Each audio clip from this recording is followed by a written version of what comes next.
Fala, meu povo, estão por aí? Então cheguem mais que o nosso Conexão já está no ar. Eu já queria fazer uma pergunta para vocês. Vocês estão administrando bem o tempo de vocês? Gente, porque quando a gente não administra bem o nosso tempo, pode causar, por exemplo, ansiedade e até problemas físicos. Para falar sobre isso mais um pouco, eu recebo aqui no estúdio do Futura a psicóloga Thalita Martignoni. Falei o seu sobrenome certo agora? Correto, Rafael, tudo bem? Perfeito, tudo bom? Seja bem-vinda.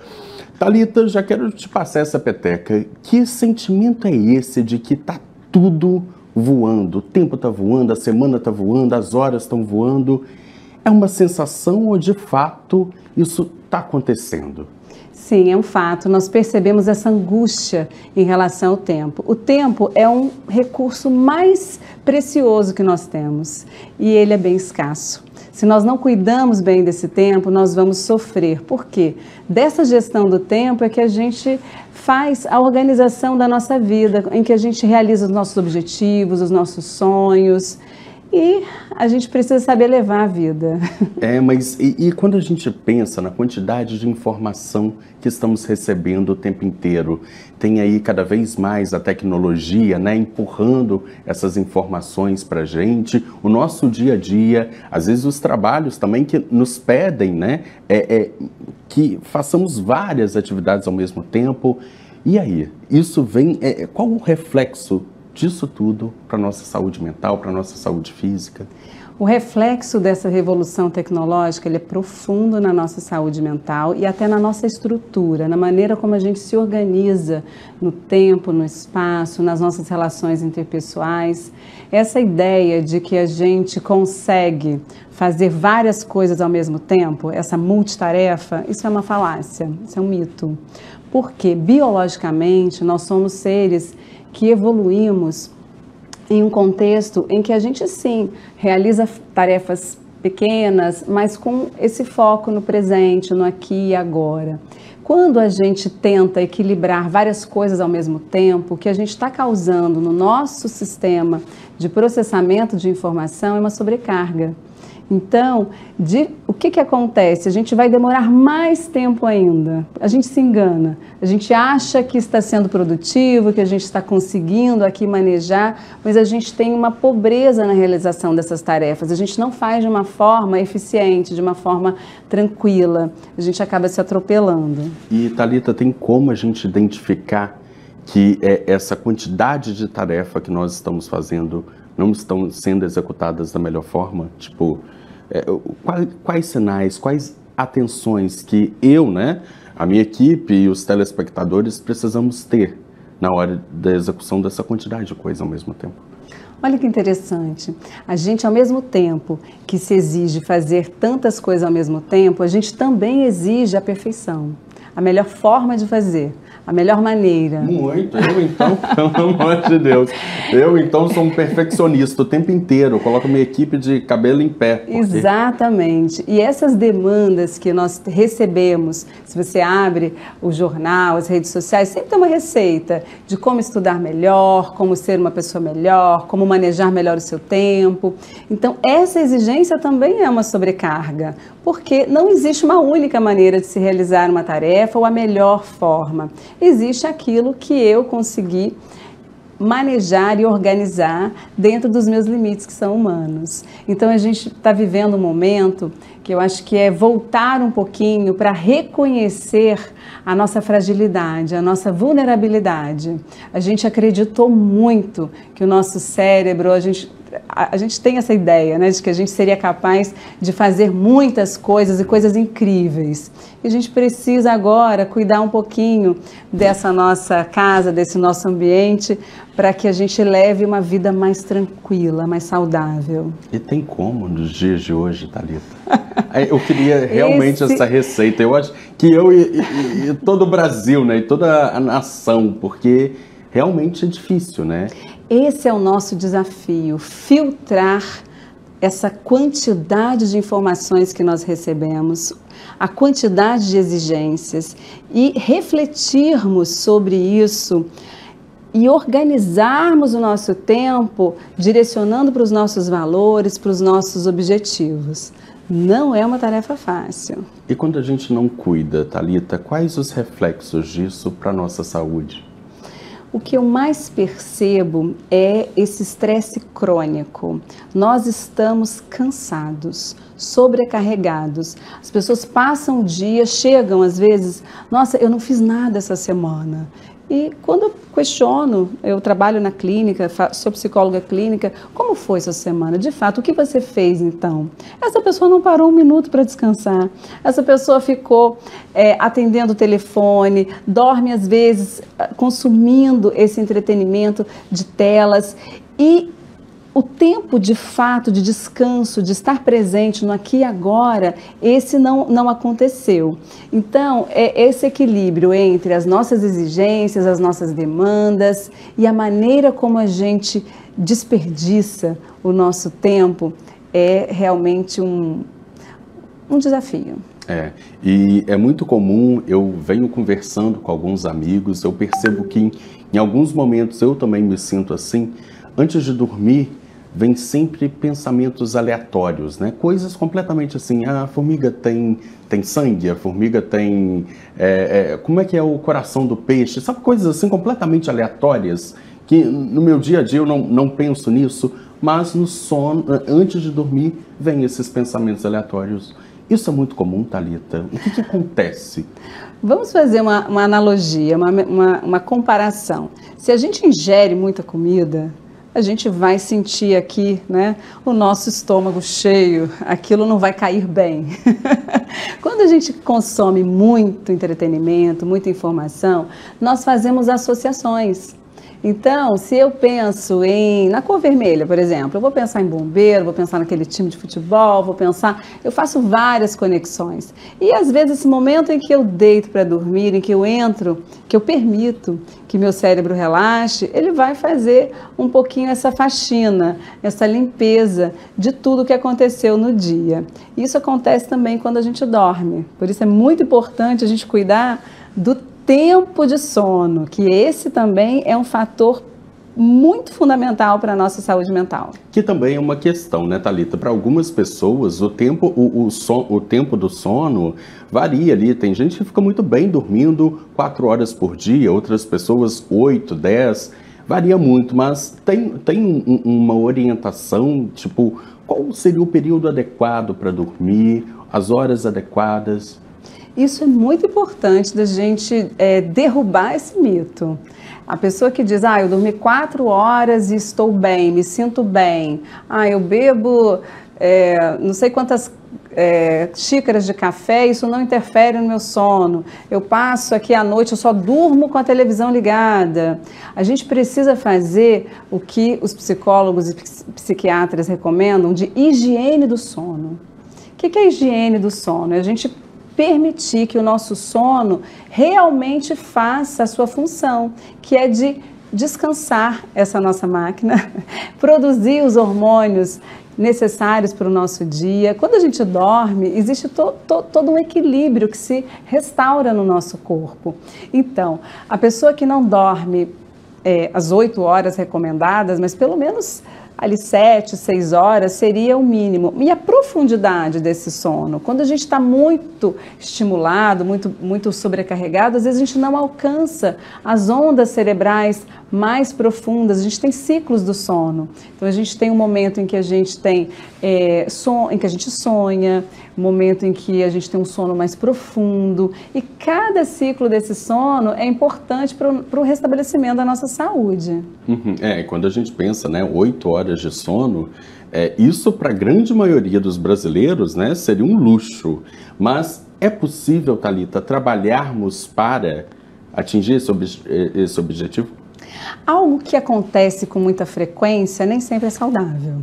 A gente está naturalizando, a gente está banalizando essa necessidade que ela é prioritária. A gente não pode negligenciar essa questão. E é interessante que, assim, a gente está falando de tecnologia, de uso de redes sociais, e a gente nem tem noção do quanto que esse uso excessivo também impacta nessa qualidade nossa de processar informação, de memória, de inteligência, de impulsividade. É muito interessante que as pessoas não se dão conta disso. Nossa, engraçado, né? Eu costumo me dar conta. Eu falo assim, eu coloquei inclusive no meu celular um marcador assim para saber quanto tempo que eu estou gastando no celular e nos aplicativos. Thalita, eu nem te conto porque senão você vai me mandar agora para terapia pra gente poder A gente conversar. já sai daqui marcados, agendados. Ou senão eu transformo conexão nesse bate-papo terapêutico, né? Bom, agora vamos falar sobre a gestão do tempo para estudantes, né? A gente sabe que os alunos ali da ensino básico, ensino médio e até os graduandos hoje sofrem uma certa pressão, né? Vêm as provas. E aí, Thalita, como os responsáveis, as escolas e os próprios alunos podem administrar esse tempo? Com os adolescentes, com os alunos, esse é um desafio ainda mais importante, porque uma curiosidade sobre o cérebro adolescente é que ele só vai estar maduro da maneira como o nosso cérebro adulto com 25 anos. Olha aí, gente, já fica essa curiosidade aí. Ou seja, o que acontece no cérebro adolescente? No início da puberdade, existe uma série de transformações que estão acontecendo. Então, a gente tem uma produção muito grande de substância cinzenta, depois acontece uma poda dessas conexões que não foram utilizadas. É mais ou menos o seguinte, na adolescência, aquele momento de refinamento das nossas habilidades. Tudo aquilo em que a gente focar, que a gente treinar o nosso cérebro, ele vai criar caminhos. E esses caminhos, criados na adolescência, esses hábitos de estudo, essa concentração, vão sim ser a base neurológica do nosso cérebro para a nossa vida adulta. Então, a gente olha hoje para o cérebro como uma obra em construção. Nessa idade, com os adolescentes, qual é o desafio? O desafio é que eles não têm pronto ainda aqui o andar de cima, o córtex pré-frontal. Esse córtex, ele não sofreu ainda esse amadurecimento. Então, essa área responsável pelo planejamento, pela organização, pelo controle dos impulsos, é aquela nossa parte mais inteligente, que vai adiar a gratificação de agora, sair com os amigos, assistir mais um pouquinho aqui a série, para pensar em estudar de forma antecipada para a prova, que vai acontecer só semana que vem. Então, essa habilidade de antecipar, de planejar o futuro, se organizar para isso, não está ainda consolidada nessa faixa etária. E olha que coisa, você falou sobre as provas, né? Saiu uma pesquisa do relatório do Programa Internacional de Avaliação de Estudantes. E veja só, Thalita, a ansiedade em momentos de avaliação está associada à percepção das provas serem uma ameaça. Como desmistificar isso, de que aquela prova ela está vindo para melhorar o conhecimento daquele estudante, está vindo para somar e não está vindo para amedrontá-lo, não está vindo para diminuí-lo? Bom, a gente vai olhar para o nosso sistema educativo com muita crítica e com muito carinho também. Por quê? O que significa avaliação? Qual é o peso disso para o estudante? Esse é o trabalho dele, é como se todo o esforço, todo o desempenho fosse definido ali naquela nota. Então, quando a gente tem esse sistema em que o aluno, ele atrela o valor dele como estudante, a sua capacidade, o seu senso de autoeficácia por uma nota, esse evento realmente se torna muito importante e tem sim o seu valor, mas isso se torna uma ameaça ao indivíduo, a como eu me percebo, a minha identidade, que é nesse momento da adolescência, a gente sabe, um período conturbado, em que eles ainda estão consolidando esse autoconceito. E também, eu acho que a gente pode chamar também a responsabilidade dos pais, né, Thalita? Porque muitos, se não tirar a nota boa, vai ficar de castigo, não vai fazer isso, não vai fazer aquilo. Então, já coloca esse peso em cima das avaliações, né? Se eu não mandar bem, eu vou ter graves consequências, não é? E aí? Como educar esses pais também para que, ok, beleza, a criança tira 0, ela precisa entender que aquilo não tá legal, né? Ela precisa tirar 10, ou próximo a 10 também, não vamos exigir tanto assim, né? Da capacidade, varia de indivíduo para indivíduo, mas como educar os pais também para que eles não coloquem as provas como uma arma contra a própria criança? As práticas educativas que funcionam são o reforço positivo, ou seja, aquele encorajamento. A punição, a ameaça, ela funciona a curto prazo. Ela funciona apenas naquele momento, para que o adolescente pare aquele mau comportamento. Mas num ambiente punitivo, em que eu tenho excesso de broncas, esse assunto começa a ficar aversivo e a gente cria um ambiente pesado, punitivo. E o que acontece? A aprendizagem, ela não acontece no ambiente punitivo. A gente nota isso, por exemplo, aqueles professores que têm mais sucesso com os seus alunos, eles têm um clima apoiador e também exigente. Mas essa exigência é uma exigência que oferece uma estrutura, em que dá um direcionamento, dá um passo, dá um caminho e cobra sim os resultados. Então, qual seria o estilo de educação, de comunicação entre os pais e os adolescentes que mais vão ajudá-los, que mais vão encorajá-los? É esse lugar em que os pais se colocam para ajudá-los a estruturar esse estudo, porque muitas vezes os pais exigem e eles não têm de verdade a capacidade ainda de fazê-lo da maneira como os pais esperam, têm expectativas muito altas e eles se sentem muito incapazes às vezes de atender essas expectativas. E uma rota de fuga muito comum para a ansiedade é a evitação. Então vai deixando, deixa para a última hora, até que esse prazo se torne um custo muito alto, né? Essa ameaça, e aí começa aquele estudo desorganizado, que é muito intenso e que o adolescente às vezes termina esgotado, não vai querer repetir de novo. É verdade. E eu vou agora, inclusive, chamar um VT da PUC Minas, nossa parceira aqui, que fala exatamente sobre isso, né? Como estudar, como administrar esse tempo de estudo para que não tire nota baixa, para que os pais também não, os responsáveis não venham punindo aí os seus alunos, seus filhos. Roda aí, gente.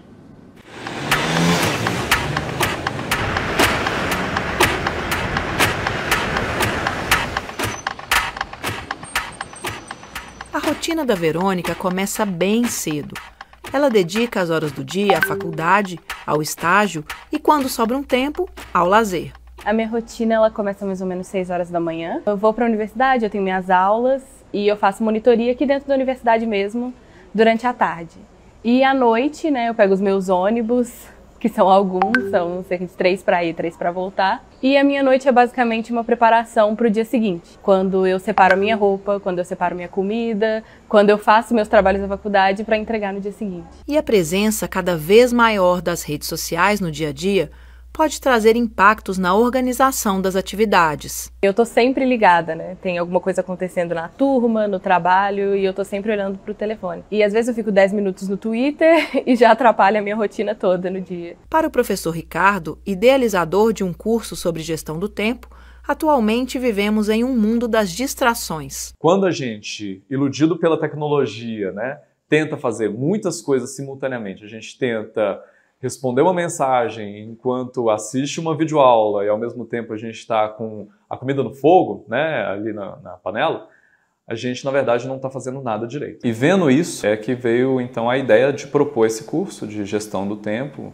métodos e produtividade. A ideia é oferecer para o aluno, mas não só para ele, para qualquer pessoa que tenha interesse nesse assunto, oferecer o quanto antes uma formação nesse sentido, né, de que ele consiga gerenciar ali a sua rotina, a sua agenda, o seu dia a dia, porque isso vai ajudar ele não só na faculdade, na universidade, mas também futuramente no mercado de trabalho. Você já quis só mais 5 minutinhos para terminar de realizar uma tarefa ou dormir mais um pouco? A nossa relação com o tempo tem exigido muito de nós e precisamos ficar atentos a alguns sinais que o nosso próprio corpo pode demonstrar. A dificuldade de concentração, de estabelecer o foco, dificuldade para dormir. Às vezes você tem também alguns que vão dormir em excesso, né? Assim, esse sono descontrolado. Uma angústia, às vezes, descompassada com relação à situação vivida. A dificuldade, às vezes, até de socializar nesse espaço, né, da universidade, também, às vezes, aponta para isso, né? Um sujeito que, às vezes, está tão focado nessas metas que ele deixa de viver esse simples da vida mesmo, do papo de corredor, do papo da cantina. Quando a gente percebe que a gente está um pouco diferente, é hora de buscar ajuda. E nesse contexto, vale uma dica. Sempre que possível, é interessante você retirar as notificações do celular, por exemplo. Porque se você está concentrado numa atividade e de repente surge uma notificação no seu celular, você automaticamente acaba olhando para ela. E aí ali você perdeu a sua concentração. E tem alguns estudos que mostram que, mesmo que você não interaja com aquela notificação, você gasta 1 minuto para retomar a sua concentração. Muito legal, né? Eu quero agradecer aos nossos parceiros da PUC Minas. E aí, professora? Professora e psicóloga também, hein, gente? Sim, também professora. Fui professora de psicologia por muitos anos. É isso, e agora também ensinando aqui também e está dando dicas para o pessoal de casa. Então, Thalita, nós vimos ali, né, possibilidades para que o aluno consiga se planejar, né? E pensando o papel da escola, a escola também ela pode trabalhar essa administração do tempo com seus estudantes? É tão interessante, hoje eu vejo esse espaço da escola como um espaço que vai dar esse contorno, essa estrutura para que o adolescente, a criança, construa esse limite com a tecnologia. Na reportagem foi bem clara essa estudante que fala sobre como o celular fica ali do lado. Para qualquer momento, ela está sempre ligada, está sempre conectada. Então, o que acontece? Se a gente precisa realizar um raciocínio mais complexo, mais profundo, uma análise, resolver um problema difícil, a gente vai precisar estar com todas essas informações na nossa memória de trabalho. É como se a gente estivesse equilibrando aqui a hipótese A, a hipótese B, a hipótese C, eu faço testes. Esse raciocínio mais formal, mais abstrato, ele depende de um ambiente que não interrompa. E o que acontece na escola? Muitas vezes eu recebo os adolescentes no consultório, eles dizem, a aula ficou chata, eu vou aqui dar uma olhadinha. E ali já se perdeu a evolução, a sequência. E se a gente pegar esse exemplo, voltar para o nosso dia a dia, a simples presença, o telefone pode estar desligado aqui na minha frente, mas o meu pensamento viaja. Um telefone sobre a mesa, durante uma conversa, durante um almoço, ele capta a nossa atenção com pensamentos do tipo, será que eu paguei aquela conta? Será que eu respondi tal e-mail? Então, a gente precisa realmente proteger esse espaço de estudo, o espaço das nossas relações interpessoais, o recreio hoje nas escolas, se a gente vai visitar as escolas, o recreio é aquele espaço em que se constroem as relações, em que a gente vai usar ali toda a nossa habilidade social de fazer um pedido, não quero brincar disso agora, né? Negar algo que eu não quero, me socializar com pessoas que eu não tenho muito costume. Então, assim, quando o adolescente tem à sua disposição um recurso fácil, em que ele clica e ele consegue ali ter um alívio dessa angústia de fazer esses movimentos, muitas vezes ele vai deixar essa oportunidade tão preciosa que é o recreio para ficar ali passando nas redes sociais ou gastando esse tempo, esperando esse tempo passar e perdendo ali a oportunidade tão maravilhosa que é se construir e viver nessa fase da vida. Nossa, perfeito, Thalita. Bom, estamos caminhando aqui para o finalzinho do Conexão e eu queria que você deixasse agora algumas dicas para a turma que vai fazer o Enem, né? Temos aí essa pressão do Enem, essa pressão do estudo. O que você fala para quem está te assistindo em casa? Eu vou até pedir para você olhar ali para a sua câmera e fala diretamente para os nossos telespectadores e estudantes.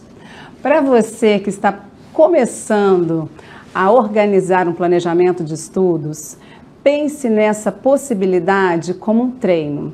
Tudo aquilo que a gente está começando, a gente precisa resguardar esse ambiente. Então, se você vai começar uma maratona, você não começa correndo 5 quilômetros, você começa com uma caminhadinha. Então, comece a estabelecer pequenas metas, faça um planejamento de estudos em que você consiga ali ficar pelo menos 25 minutos concentrado. Deixe esse ambiente limpo, organizado. É muito importante que você tenha um pequeno lugar, pode ser uma mesinha pequena, mas que esteja livre de estímulos. Mantenha ali uma folha de papel em branco. Para quê? Para que o seu celular fique estacionado em outro lugar da casa. Naquele momento de estudo em que você está ali se debatendo, se surgiu alguma dúvida, algo que você queira fazer fora, anote essas distrações para que você possa cuidar depois. E cuide desse foco, esteja presente aqui e agora. Depois desse ciclo de estudos, tire um tempo para o descanso, 5 minutinhos. E esse descanso não vale tela, porque, como a gente falou aqui, a gente não vai estar descansando nesse momento. É o momento realmente de fazer essa descompressão, esse momento em que você precisa organizar as suas ideias e se planejar para voltar.